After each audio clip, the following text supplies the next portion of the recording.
आज हम एक्सप्लेन करने वाले हैं वाइकिंग वालाला सीजन 1 का एपिसोड 4। अगर आपने पिछले पार्ट नहीं देखे हैं तो वीडियो के डिस्क्रिप्शन में उसका लिंक होगा, आप वहां से क्लिक करके देख सकते हैं, या फिर आई बटन पर उसका लिंक होगा, आप वहां से भी क्लिक कर सकते हैं। तो बिना टाइम वेस्ट किए चलिए स्टार्ट करते हैं। पिछले पार्ट में हमने देखा था कि वाइकिंग कैंट इंग्लैंड पर हमला करके सभी को मार देते हैं। तभी उन्हें पता चलता है कि इंग्लैंड के राजा मर गए हैं। वो गुस्सा हो जाते हैं क्योंकि उनको राजा से दुश्मनी थी, लेकिन उनका लड़का एडमिन इंग्लैंड का राजा बनता है। अब तो उनका लड़ना और भी आसान हो जाएगा। इधर हेराल्ड और लीफ को पुल के नीचे लकड़ियां कमजोर दिखाई देती है। वो लोग प्लान बनाते हैं। उसके बाद हम उस आदमी को देखते हैं जो फ्रेडिस उसके साथी को मारी थी। वो बहुत ही खूंखार आदमी है। अब उसके आगे उसके बाद देखते हैं कि वो लोग जंग की तैयारी कर रहे होते हैं क्योंकि कल युद्ध होने वाला है। ये लोग प्लान बना रहे होते हैं हमला बोलने के लिए, लेकिन ओलाफ का जो प्लान था वो फेल हो गया है क्योंकि पुल तक जाते जाते में उनकी आधी सेना खत्म हो जाएगी। इसीलिए लीफ एक प्लान बताता है कि हम उस ब्रिज को तोड़ेंगे और राजा एडमिट को फंसाएंगे। अगर वो उनके हाथ में आ गया तो जीत उनकी पक्की होगी। लेकिन वो सुझाव कनूट को पसंद नहीं आता और कहता है कि हम दूसरा रास्ता ढूंढेंगे। वो इसीलिए कह रहा होता है क्योंकि लीफ का प्लान बहुत ही खतरनाक होता है। उसके बाद हम राजा एडमिन को देखते हैं जो गॉडविन और एमा के साथ मर्सिया के कबीले में जाते हैं और स्ट्रियोना से मिलते हैं और उसको प्लान को समझाते हैं कि वो दक्षिण में है और तुम उत्तर में हो। राजा कैनूट की सेना के पीछे जाओ और जिससे वो लोग दलदल और नदी में फंस जाएंगे और उनको हराना बहुत ही आसान होगा। लेकिन स्ट्रियोना नहीं मानता और कहता है कि हम अपने सैनिक को ऐसे ही खतरे में नहीं डाल सकते। राजा उसको कुछ जमीन देता है तो वो लोग मान जाते हैं। उसके बाद लीप को देखते हैं जो बैठा होता है। तभी वहाँ पर राजा कैनूट आता है और कहता है कि तुम्हारा प्लान सही था, लेकिन मुझे यकीन दिलाओ कि तुम्हारे साथियों के भरोसे में अपनी 10,000 सेना कैसे छोड़। लीप बताता है कि उन लोगों को खोने का डर है, लेकिन मैं यकीन से कह सकता हूँ कि ये काम जरूर करेंगे। वो उसके प्लान के मुताबिक चलेगा। वो दलदल पर करेंगे एक जुगाड़। जो सबसे पहले वो लोग एक लकड़ी को काटते हैं और उसको बनाते हैं एक नाव जो दलदल के रास्ते हो जाएगी। उसको बनाकर वो लोग दलदल के किनारे पहुंच जाते हैं। लीफ अपने दोस्तों से मिलता है क्योंकि कल क्या होगा किसी को नहीं पता।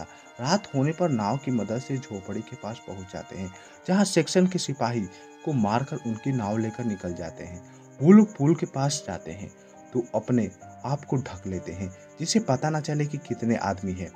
वो पुल के नजदीक पहुंच जाते हैं। एक सिपाही उनको देख रहा होता है, लेकिन वो लोग पुल के नीचे जाते हैं और जल्द से सभी लोगों को नाव से निकालकर और उस नाव को भेज देते हैं जिससे शक ना हो। और सच में उस सिपाही को शक भी नहीं होता।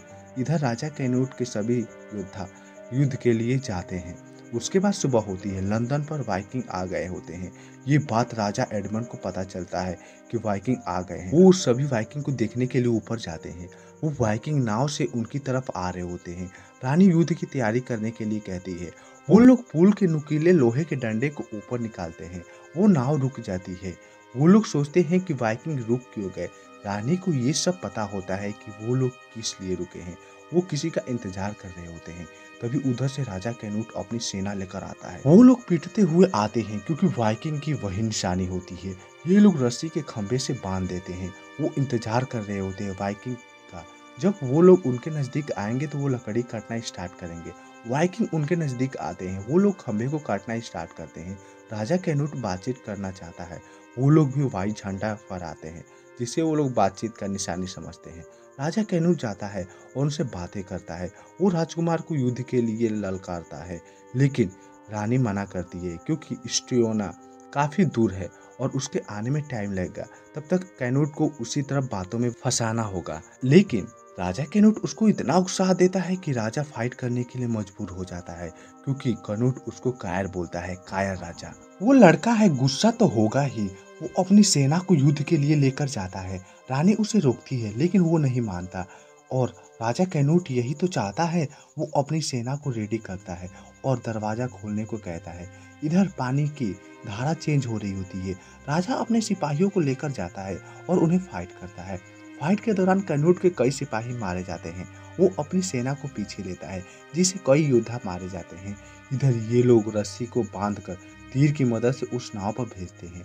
ये रानी ये सब देख रही होती है और उसे चार लगता है। वो राजा को बुलाने को कहती है।